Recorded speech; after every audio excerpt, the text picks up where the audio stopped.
our guest tonight is the one and the only Michael Kuster. Michael, how you doing? I'm great. How are you, Blaine? Back from Oregon, right? Yeah. I went all the way out to the West Coast, put my feet in the Pacific Ocean, and played some music out there for him. So, that's awesome. Yeah.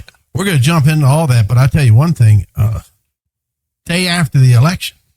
Yeah. Wow.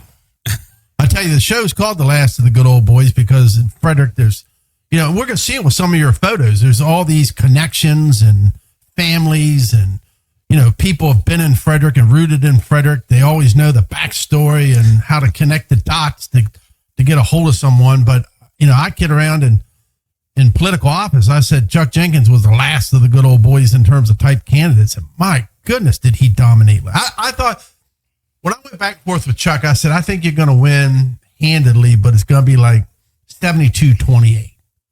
And I think it ended up being like 85-15. Yeah. I mean, that was impressive. But one of the things you've always said, Blaine, is everyone likes a good comeback story. And after Chuck went through all that, he had a comeback story, and I think people thought they had to come out for him and support him. Well, I think the comeback's going to be whether or not he pulls the general off. What I wanted to see was whether or not there was any erosion of a base of support in the Republican Party. If that election was 60-40, 65-35, people would say, oh, Chuck's got some problems here within his own party. But I think it was clear last night that he's got no problems because there's people that know Gary Morton and they're going to vote for Morton, but that was a pretty healthy. He did what he needed to do in that primary to roll into the general. I will tell you, But what? The percentage was higher, his percentage of the vote, but the total votes was down. Well, the vote's the vote. It's a primary. Yeah. I think Chuck does a good job and always has done a good job of maintaining contact with everyday people. And people know him. He's part of the community. And even when I was on the Central Committee with the Democratic Party and we were on pressing issues together, we've always been really good friends. We don't see eye to eye on everything, but he's a good guy. Yes. And he does the right thing. We would be out putting campaign signs out as Central Committee members, and we'd run into each other at a school and say, how many you got left? Yeah. I got this many left. Said, let's just split them up and we'll I'll put out half of yours, you put out half of mine.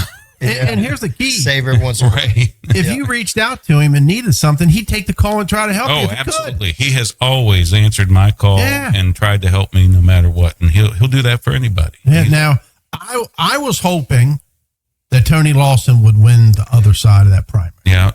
I thought it was a time for a change from Carl Bickle. Nothing against Carl. Right. But to me, that would have been an interesting race. I agree. I really thought Tony might pull more of it.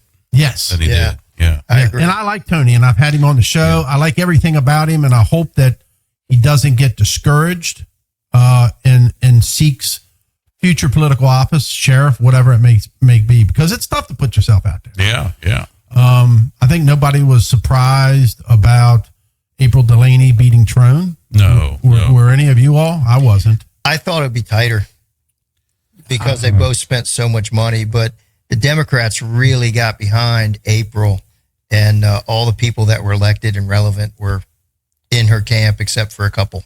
Trone had some supporters too that were elected that were strong. But she had more. She had more. I understand that, but it was. I didn't find any other surprises that jumped out at you guys. I mean, some people. I thought. I thought the big races were Chuck's race. We talked about that. I thought Kai Burhan's. He was out there knocking on doors every day, and he just didn't resonate. Yeah. It's an anti-growth district, and the other guy had a stronger anti-growth message. Kai Burhan's did an excellent job. I like Kai, I supported Kai. Hope he doesn't get discouraged, but when you get in those districts, it comes to more of the localized issue, and it's an anti-growth district. There are only 11 precincts in his district. Some of those districts are small. Really? I never really paid attention, but then I thought the Holtzinger Fouché race. It was two good candidates, two very different candidates. Jeff definitely has won in the city before, so he had that huge advantage going into it. But you talk to people and like families would be like, I'm voting for her, I'm voting for him. Yeah, I didn't know how that was.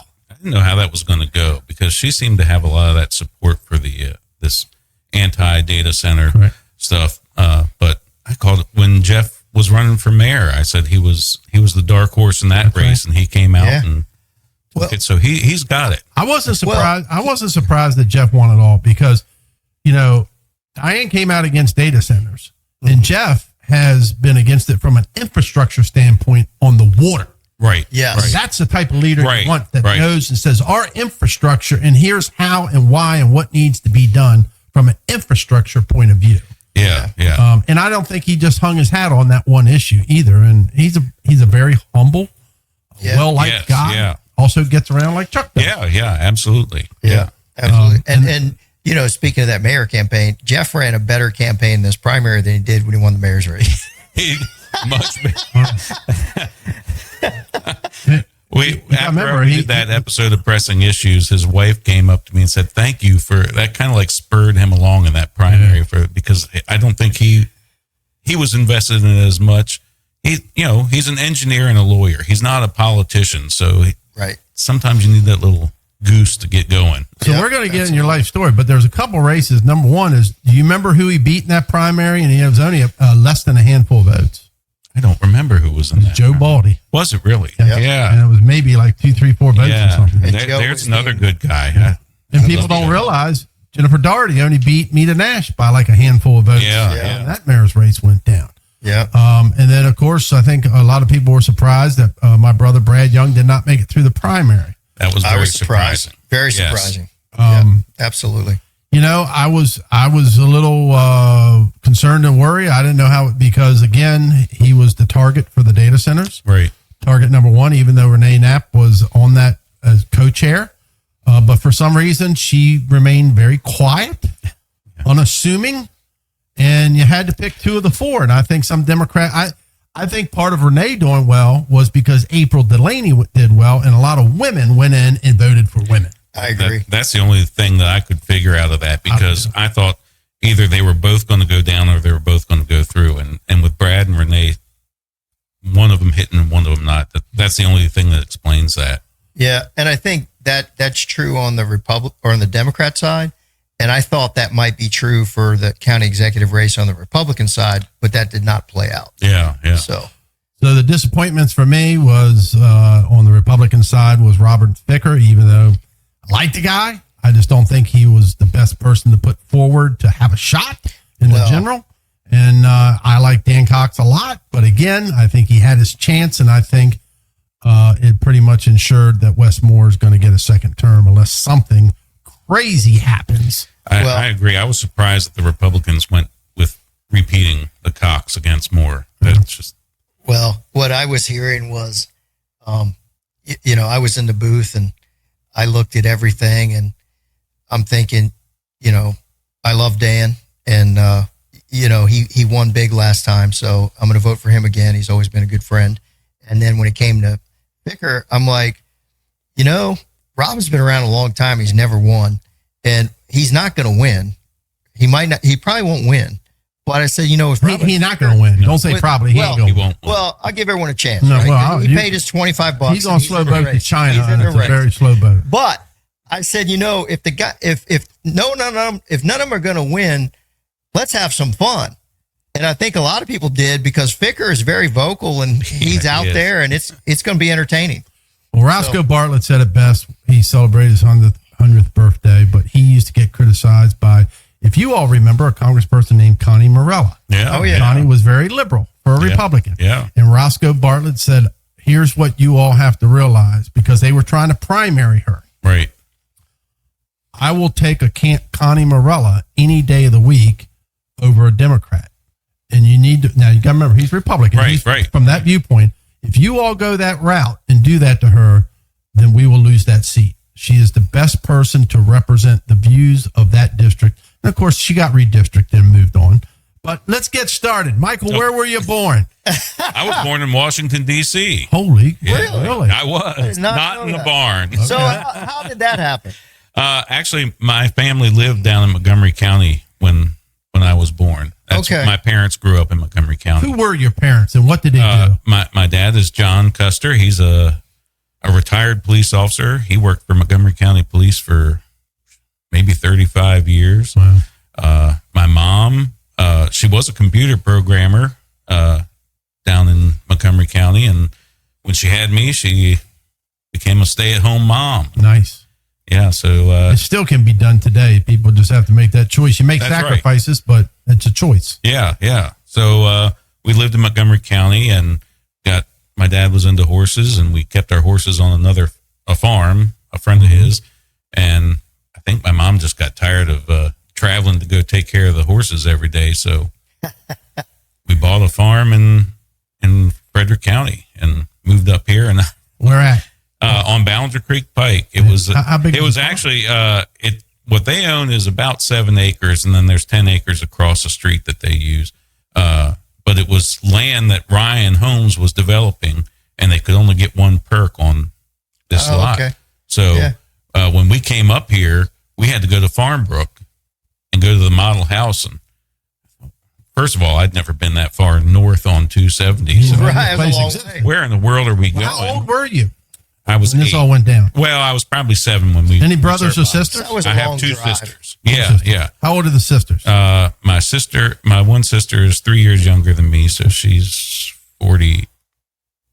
So you got a 7, a 4-year-old, and how? And my youngest sister is 8 years younger than me. So. Okay. So I mean, they're moving the young family up. Yeah. Whole young family. Yeah. So I didn't know where we were going, and then we pulled into Farmbrook, and I thought, this isn't a farm. Where are we going? What kind of farm is this? Yeah. And they sent us, you go out Ballinger Creek Pike, and you can go look at the property. We went and drove in the middle of nowhere, and we bought it. Wow. There you go. We drove into town, and we came down Jefferson Street and looking around where we're going to live, and there was nothing out Ballinger Creek. People go out there now, and they think, it's all horse there. Yeah, there I am. Yeah, that's the farm. That is at the farm where we kept our horses before. Okay. That's down off of in Brookville, I think. Yeah. Well, you're right. There wasn't much out there on Ballinger Creek. No. Every year I'd go out to the fair to the cable vision booth. Say, when are we going to get cable TV out there? And they'd look at the map and say, boy, there's 20 houses down that street. You're never going to get cable. Right. It's not happening. I mean, like Capsine Road was still like a gravel dirt road. It was, there was nothing out there. Well, even today, where your house is down there, like you start driving out of the developed area of Ballinger, you're like, wow, this is out there. Yeah. Even there's nothing.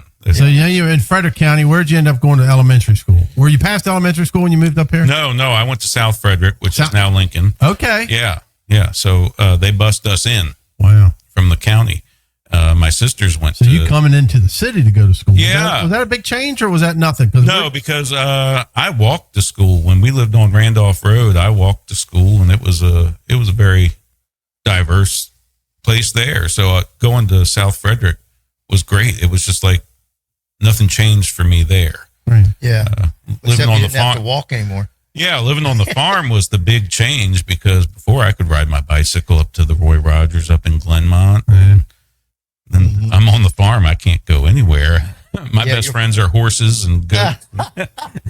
Yeah. So I'm assuming you go to West Frederick, right? Yeah, I went to West Frederick. So what was your childhood like? What were your interests? Was it all based around agriculture and farming, or what did Michael like to do? Well, I was very much into science and music and computers, really. So you were even in music back then? Yeah. I started playing music seriously in 4th grade. Seriously, started playing music in 4th grade. But I was in the church choir when we lived down the road. Okay. So what church down there? St. Paul's United Methodist Church down in Kensington. Okay. Yeah. And then we came up here and we went to Trinity for a while. And then when I was old enough, my friends went to church at St. Luke's in Figgyville. So that I switched to going to St. Luke's. A real country church. Yeah. I could ride my bike, or if I was lucky, mom and dad would let me ride a horse over. Cool. Yeah. So you get into Frederick High. What was like you explained a little bit about your childhood. What was like Frederick High? What were you interested in? What were you doing? I'm sure FFA. I did FFA my last year. Okay. I was on the swim team. Nice. I was in the orchestra because I played the violin. Because when I first got into music and playing music, I wanted to play the fiddle. I'd gone to my dad's best friend had a wedding, and there was a guy there called Benny Dean and the Blackjacks, and he had a fiddle player. I said, that's what I want to do. So I went to school and said, I want to play the fiddle. And they said, well, we'll teach you to play the violin. Well, I want to play the fiddle. Right. You got no Charlie Daniels in you. Yeah. You got a little there. I can see it. I got a picture, I think. I saw it. Of me and Charlie. Yeah. When I met Charlie, I said, you're the reason I wanted to play the violin. He said, boy, don't blame me for that. Where'd you meet him? At the fair. Okay. Yeah. At the fair in 92, Jim Grimes took me backstage for that. I was the 4-H king that year. And then not too long ago, he played there with Travis Tritt. Yeah. So can you play his song, The Devil Went Down to Georgia? That's a tough one. A little bit. Yeah. That's a hard song. I've done it. Yeah. But we did it not too long ago. I've got a friend of mine that plays fiddle. She comes up. She lives in Nashville, but she's come up. She's from Howard County originally. Okay. So we've done that a few times at shows, and her husband's Jamie Johnson's drummer. So wow.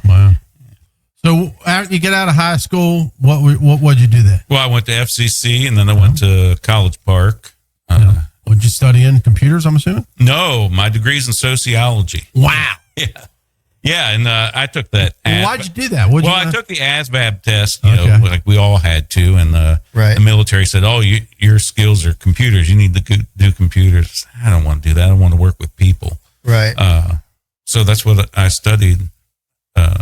Sociology. Got my degree in sociology. Got out of college, and my first job outside of 4-H. You got to tell us when the wife comes into play too. Well, I started dating my wife in high school. Okay. Yeah.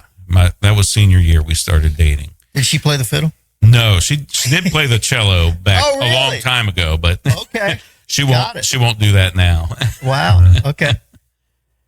And we dated through college. We even at one point decided, well, we'll see other people while we're in college, and that just never really happened. So I've been with Emily since 1992. Wow. Congratulations. Yeah. Thank you. For you. Yeah. Thank you. And, so we went to college. She went to Towson to be a nurse, and I got a job at the health department. Then, how long were you there for? What'd you do? Well, I started teaching sex ed after school. That was my sociology job, and then Seems Dr. like something Bose, I should be teaching, not you. Yeah. Dr. Bose was the health officer, and he came. I remember Dr. Bose. Yeah, he was a great guy. Yeah. Great guy. I loved working for Dr. Bose. He came up to me one day to my cubicle when I was in the nursing division teaching sex ed, and I did HIV testing and all that was big when you got into it. Yeah. And he came to me and said, "Somebody told me you're good with computers."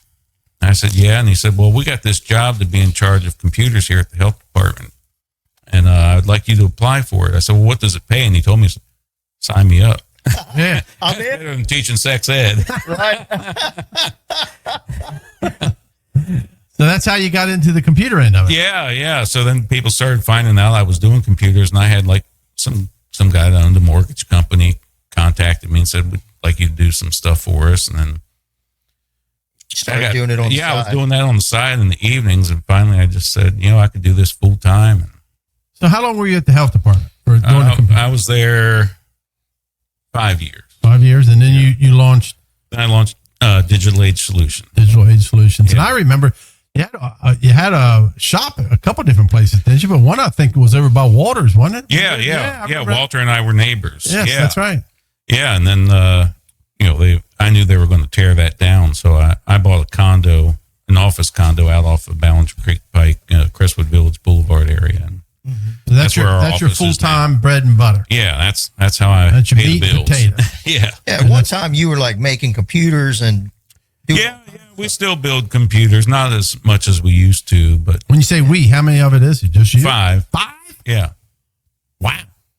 So you're running out doing troubleshooting, all that stuff? Yeah, a lot of it now is managed service provider. So a lot of it's sitting there looking at a dashboard, and you see where there are problems and where something needs to be fixed, and you can do all of it remotely. But I still go out. I was out at the fairgrounds this afternoon because they called and said something's not working, troubleshooting some fiber optic cables. So wow. So what kind of stuff? Yeah. What kind of stuff do you do in your business, and how can they find you? Oh, we do everything from helping people with home computers to small businesses and up to like Dairy Made Dairy is one of our customers, and you got some big companies too. Yeah, so antivirus, we do the networking, we plan networks, manage networks. Any and everything they need. Yeah, anything technology-wise. From a homeowner to a major company. Right. Yeah. And they can find you got a website. Yeah, you can go to Digital Age Solution, no S at the end, .com. How long have you been in business now? Since 2005, so yeah, 21 years. 21 years. Yeah. That's great, man. Wow. So, in your spare time, well, first of all, you got a little politics in you. Talk about the little politics in you. Well, yeah. Because you got some connections. It's the last of the good old boys. Talk about them dots. Well, when I was in 4-H, I got to know a lot of people like Jimmy Grimes. And you ran 4-H or something, right? I did run 4-H. Yeah. Yeah. I've done everything. Yeah. Right. You and Tim met. Yeah. So when I was in 4-H, I became interested. I like all the politicians. I like seeing what was going on. I followed politics a lot, and my degree was in sociology. So, that kind of thing interested me. And when they opened up the Board of Education to be an elected office, I ran, and that was the first time I ran for office, and that was a nonpartisan election. But I was a Democrat, and I went to Tom Slater, who was the chair of the Democratic Party, and said, I want to run for Board of Education. I'd like your support. He said, well, that's nonpartisan. We're not going to get involved. Thanks. Yeah, those central committees always help, don't they? Yeah. So I decided I was going to get involved. Yeah. So then I ran for alderman that next year, 2001. I didn't get in through that, but then Michael had me on pressing issues and on political commentary. Yeah, and then I thought ran you had a for connection to Central Sally Murphy too. So. Oh yeah, That's the good old boys. Yes. That's where I thought you'd start. My wife with alderman. Well, first people don't realize Murphy Plumbing. Then there was an alderman named James Murphy. Right. And he's Jim Murphy. He served with my father, who was mayor of the city of Frederick, and he passes away. And then Sally Murphy gets elected, and I believe served, 2-3 terms? Yeah, I think at least 3 terms. Yeah. So, and that's the plumbing company out beside McDonald's on Rosemont across from Fort Detrick. Right. You see the political signs. Yes, that's right. Yep. So James Murphy was my wife's uncle. Yep. Okay. So my mother-in-law and Jim Murphy were siblings. So Sally. Remember the color of their signs? The green. Yes. The green and yellow. Yellow, yeah. They were the first ones. Yeah. So Sally was an alderman.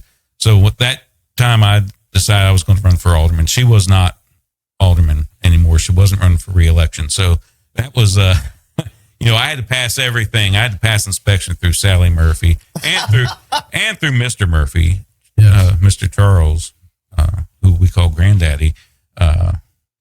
Everything had to go through him. And he's a tough inspection. He had to get his blessing. That year I had to get Sally's blessing. I had to get Granddaddy's blessing. I went down to Paul Gordon. I had to get his blessing. Found your dad. Talked to him. All the politicking. Well, that's where I say this is the last of the good old boys. Yeah, there's these connections. Right. And I talked to Jim, and Rick Weldon was his chief operating officer, COO. Yeah. So talked to Rick, and we ran that campaign, and I didn't get through, but you learned a lot. Yeah, I learned a lot. That year I kicked off my campaign on Flag Day in the front yard of my townhouse on Himes Avenue, and it was the same night that Alona Hogan resigned. Oh my gosh! And she had called. We used to have. That was back when we had a TV news show on Channel 10. So she called me and said, now nobody knows this yet, but I'm resigning from office, and I'd like to announce it. And I know you're having your kickoff, and the TV's going to be there. So is there a place I can have my interview? So she announced her resignation in the living room of our townhouse there. Wow. Yeah. Wow. There's the last of that is a connection there, man. And she was a Republican. Yeah, but we've been friends. I mean, yeah, they were friendly with everybody. She resigned because the Board of County Commissioners refused to change the schedule to accommodate her new work schedule. Right, because she went to work for Bechtel. That's right. Yeah. Yep. Yeah. And she was a good representative. She was absolutely still a good person. I see her Oh yeah. Still. Yep.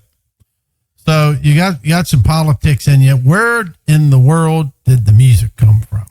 you talked a little bit about when you were 4, but I don't know how it happened. I said, "What's going on here?" Yeah, that's what I said. I've known him for 20 some years, and then all of a sudden he's making music, and I'm like, "How'd that start?" There in the early part of college, I did play fiddle in a band. Okay. For a guy named Drew Hart and Linda West that worked over at WFRE. Mm-hmm. I think she was trying to be his manager or something, work something out with Nashville. And I was only 17 or 18, and I couldn't go in some of the bars.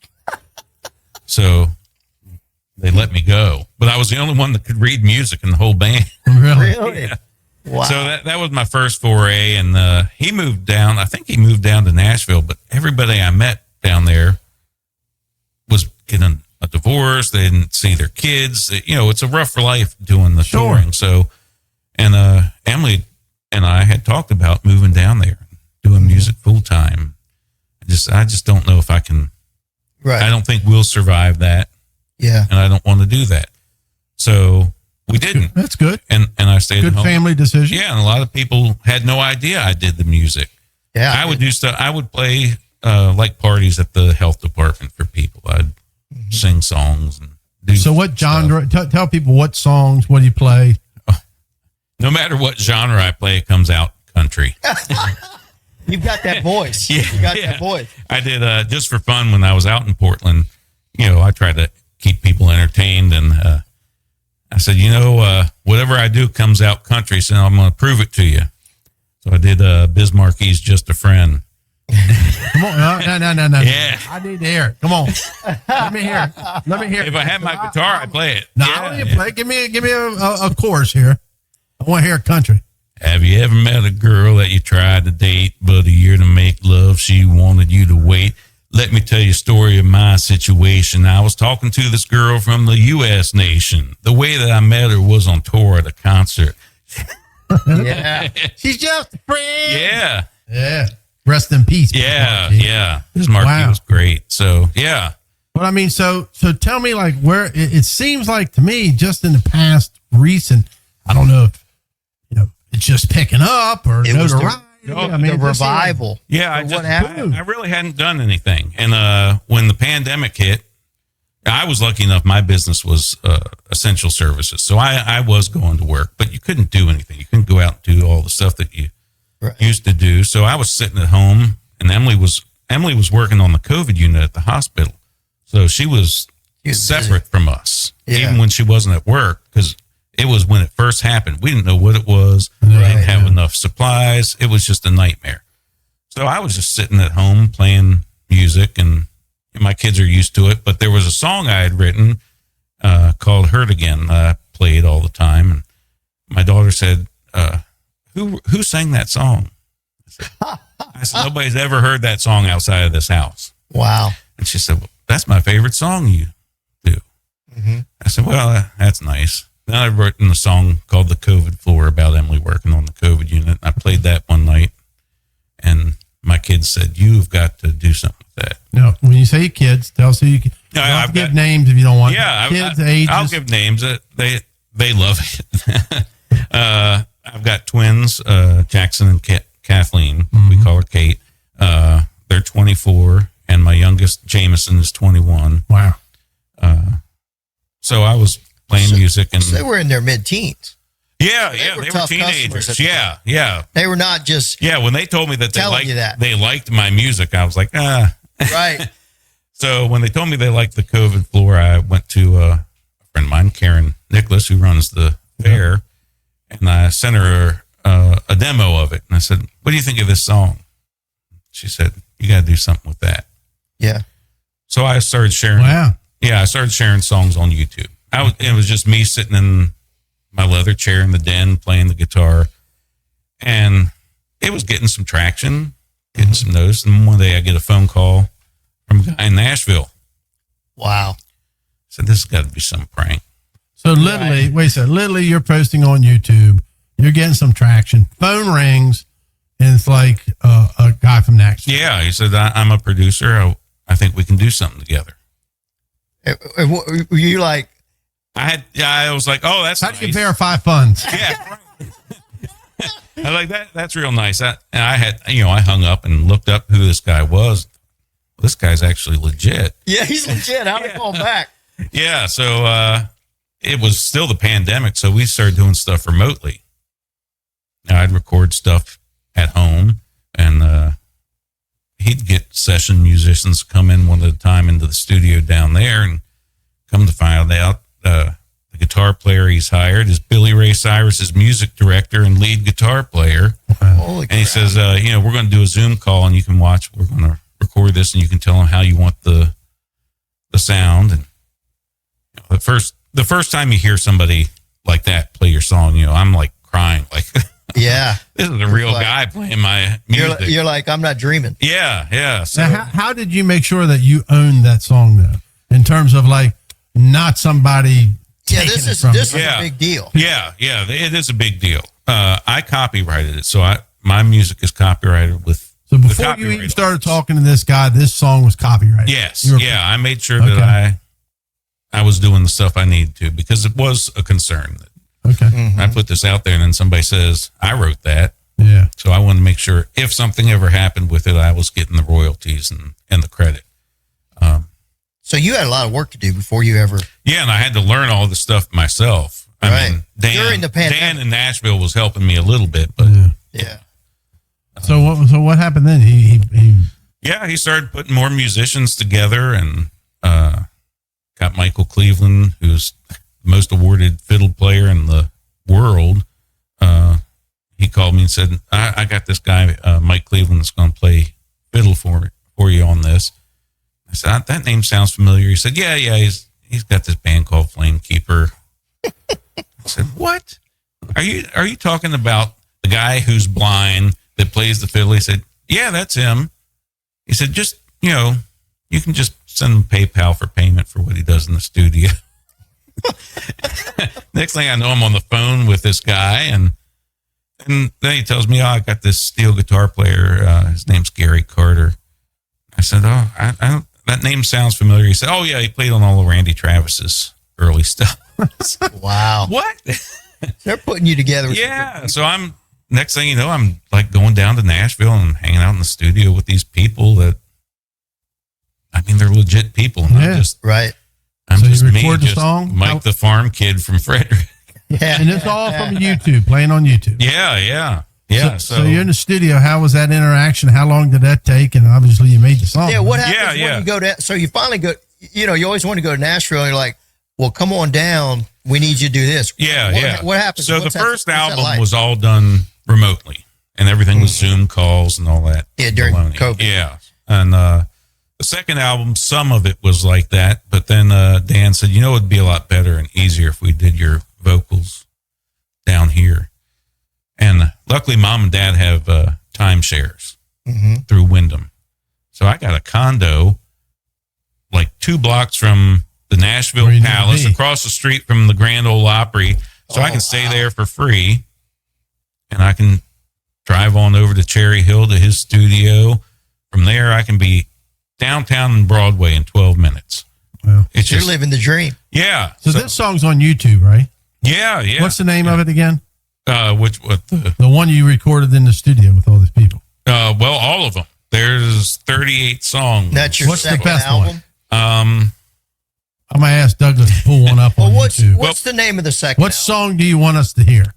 How about Monocacy Mud? Monocacy Mud is what you got to find on YouTube. Go ahead. We keep on telling. Yeah. So we did the first album. That did great. So what was it like when you walk in the studio with all those people for the first time? Well, it's humbling, and you feel like an imposter at first. And then what makes you not feel like an imposter is like Chris, who's Billy Ray Cyrus's music director and guitar player, will say, I just can't figure out what you're doing here. you want me to show you? And it's like, yeah, grab your guitar. And then I'm showing him a lick that you got it. Wow. I'm like, then it's real. Insane. Why am I showing you? Like, he plays on the Grand Ole Opry. Right. Yeah. Hey, that's some serious being humble there. Yeah. So play that up, Douglas. Let's hear this a little bit. What is this? Monoxy Mud. And this was part of the album 1 or 2? This album 1. So see if we can get it play. That barn there, Jimmy Grimes said, "Where's that barn?" I said, "That's in Mountaindale." He said, "I knew that was on the Murphy property."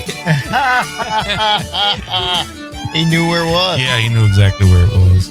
I could see mud squeeze between my toes as I cast out of line without a worry on my mind. Fishes are plenty in this river by my home. Naked to the knees, I can feel them swimming by. Tucked in critters serenade along the shores, singing to the rhythm of the rambling flow. There ain't nothing better in this whole wide world than talking breezes and monoxy mud. That's awesome. So, Better Late Than Never is the album? Yeah, that's my first album. How'd it do? Never. It did great. What's great? I sold a lot of copies. Like what? Got a lot of spins. I think we're close to. I really don't know. It's a lot. But Saving Country Music named it one of their top albums of 2022. Really? Yeah. I mean, what's a lot? 10,000, 20,000? Oh no! Stream wise, it's probably closer to 1 million. What? Yeah. So when you start seeing those numbers, like what was exciting? What was when you got to 100 exciting? Yeah, when you get to 10, it's exciting because you get to right. one. You're like, holy who knows who I am? So you're like, holy shit, I got 10. Yeah. And then you're like that song, The COVID Floor, got to 65,000 streams, and I thought, what is going on here? Like, how does anybody know that this is out there? Mm-hmm. And then that song, Monoxy Mud, is the most played song I have on Spotify. Which is it blows my mind. I mean, it's thousands a week. Yeah. Thousands a week. Yeah. Right? And I'm like, who? And it's not Frederick, because Spotify will show you what cities are playing your music. What's your number most. one city now? Yeah. It's not Frederick. It's not DC. It's not Baltimore. So these people are listening to a song called Monoxy Mud, and they don't even know where the Monoxy they've is. saved it to their playlist. But does Spotify tell you, like, are you more popular in Texas or Tennessee or Arkansas? Yeah. What state are you popular in? Texas. California, Tennessee. Okay. I mean, Portland is always in the top 20. I think that's why they hired me to come out to Oregon. Yeah. So how'd that work? I mean, you're over here, you're playing music, going to Nashville once in a while. Yeah. And you end up in Portland. How'd that get started? I got a message on my website from this woman said, if you're ever in Portland, we'd love to have you come play. I wrote and said, well, Portland's pretty far away. I don't know that I'll be out there. And like 2 months went by, and she emailed me and said, we'd really like to have you come out here to the Showdown. And she runs a festival called Pickathon. So I looked it up and saw a lot of big names like Billy Strings and Big Thief, and, you know, not huge names but big names in the indie world.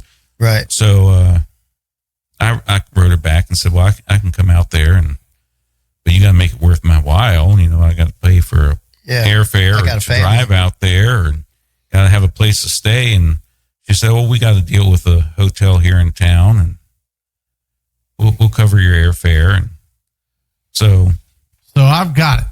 Go ahead, finish it. So I told her, when you want me, and she said in a month.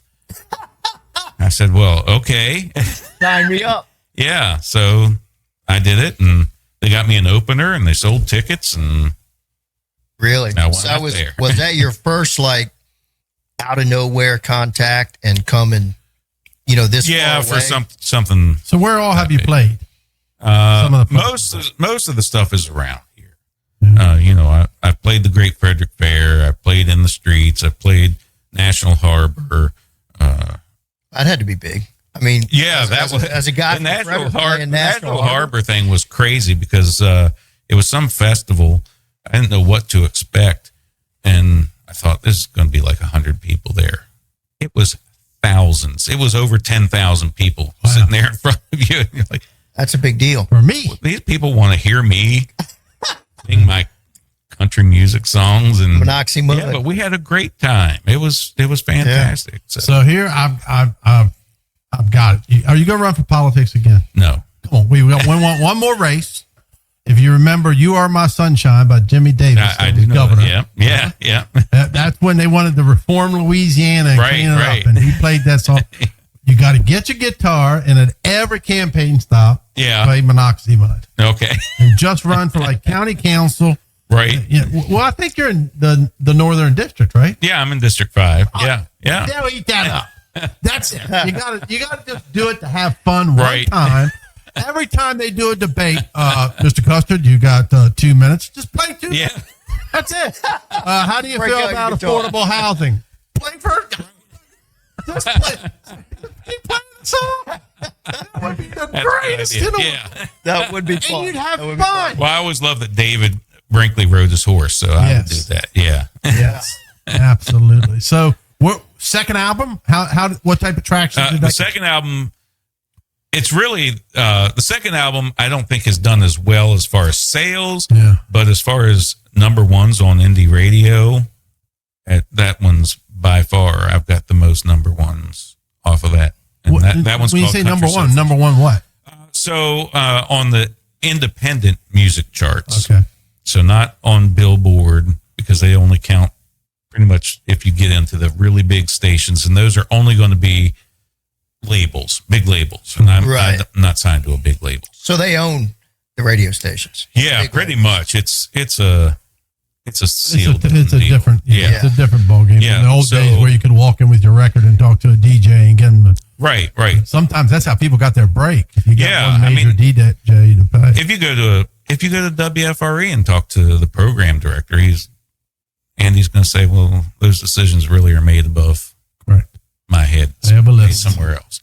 So all these indie stations have been great to me. The UK has been great. The United Kingdom, like Great Britain, Scotland, Ireland, right? Across the sea. Yes, across the sea. Yeah, really big there. So Australia is really good to me. Australia, like a 23-hour flight away. I've done a lot of radio interviews with Australian radio. Is that making you some do-re-mi, some cash? Yeah, it makes me some, not a lot, but you got to grow. So for all those millions, like you said, all the streams and all that. For streams, like Spotify plays 0.3 of a penny per stream. Okay, so do that. Yeah, but it'll grow over time. Yeah, that's the goal. Is keep playing it. You add it to your playlist, and every time you play it.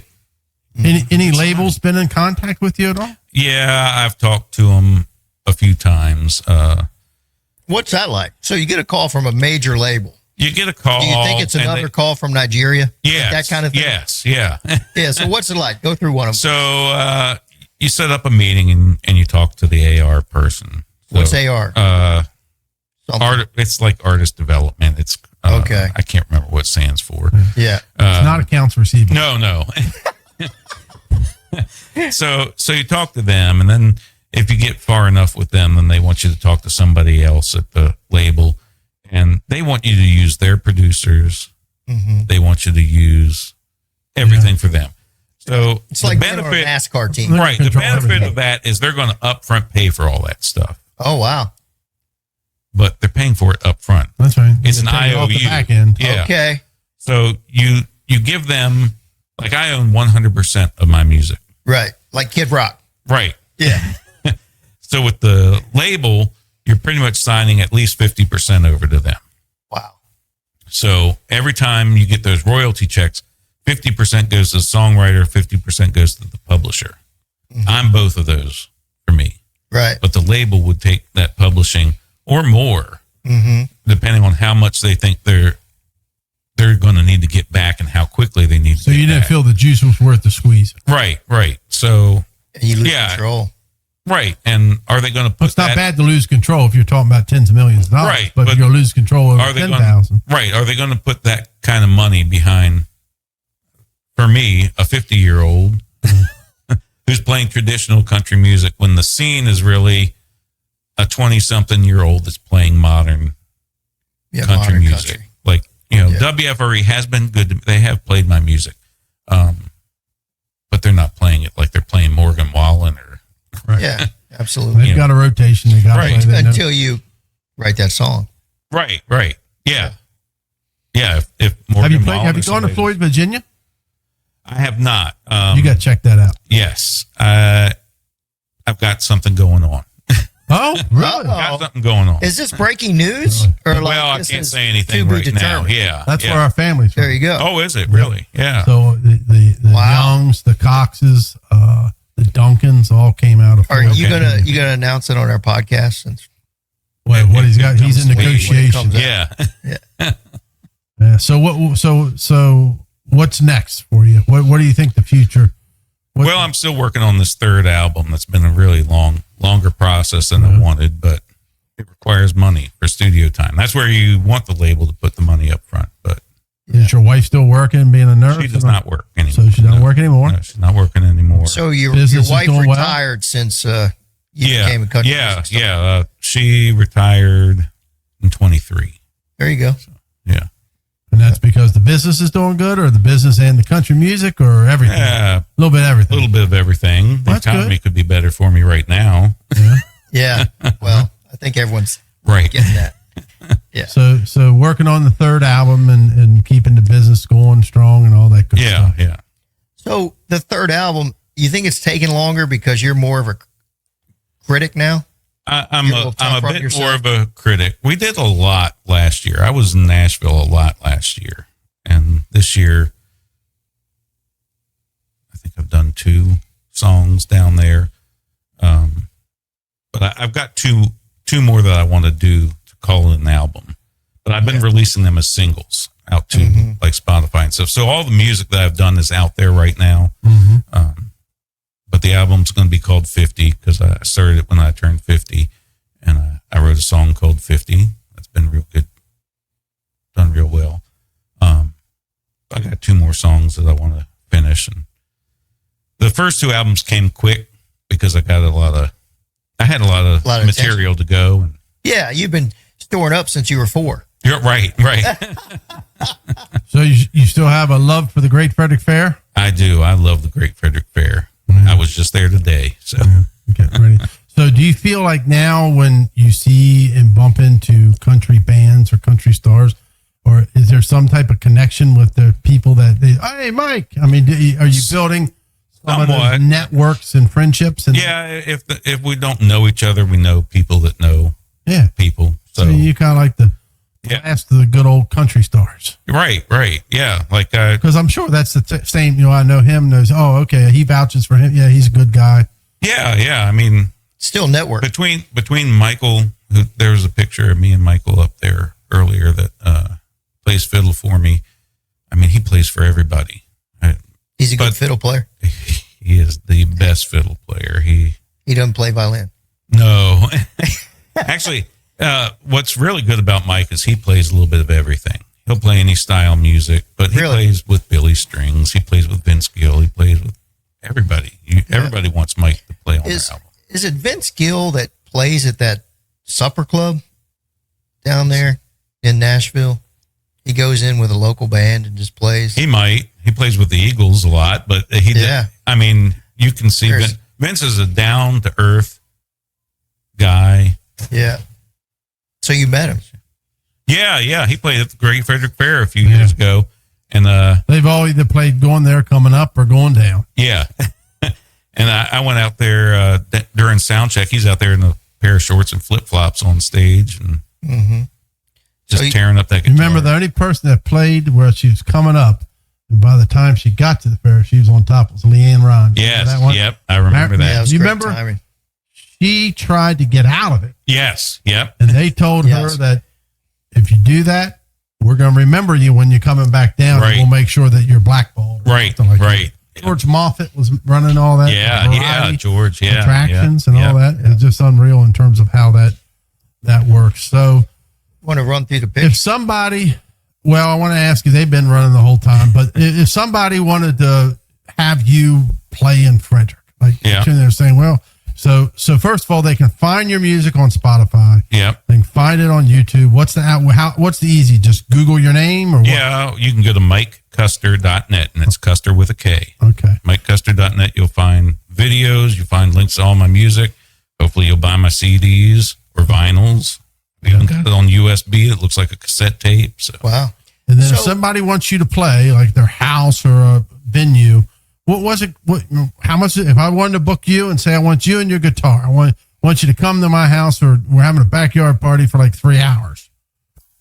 $500. That's it. There you go. If I want the full band with you, do I get the then fiddle player? You don't get Mike Cleveland. Yeah. So you can. And while you're there, you can maybe help me with my computer. That's right. So are you making videos to go along with your songs? Some of them, yeah. I think on my website there's 7 or 8 music videos. Is that another process altogether? Yeah, I mean, I'm cheap, so my daughter and I do a lot of those ourselves. You're doing like the Blair Witch. Right. Blair Witch production. Yeah. There you go. Gotta get that one. It's what? Go ahead, sorry. I was going to say, whatever you're doing is working, right? Yeah, I think so. Yeah. Okay. So what else do you want to say before we take a break here and we get Jeff Holtzinger on here to kind of wrap up the show? Well, come out, buy my music. Come out and see me at the Walkersville Carnival on July 3rd. Wow. We're going to celebrate the nation's 250th, and I've got a whole set list of patriotic country music songs mixed with some of my songs. We're going to have a good old time. 6 to 10. Give the websites again. MikeKuster.net. Okay. And if they need DigitalSolution.com. So I heard you're working on a collaboration that came up just late last night. Oh, yeah? Yeah, you're going to make a Holtzinger theme song. Jeff Holtzinger theme song. Yeah. I'm going to call it the Dark Horse. There you go. Hey, I think you got something there. I think you got to start. Yeah. All right. Well, I think. Yeah. All right, we're going to take a quick break. Mike, I want to thank you very much for being on the last of the Good Ole Boys. We'll be right back with more, and we'll talk to Jeff Holtzinger, who is going to be the Republican candidate for county executive as he marches on in Jeff Holtzinger fashion to the general election. We'll be right back with more.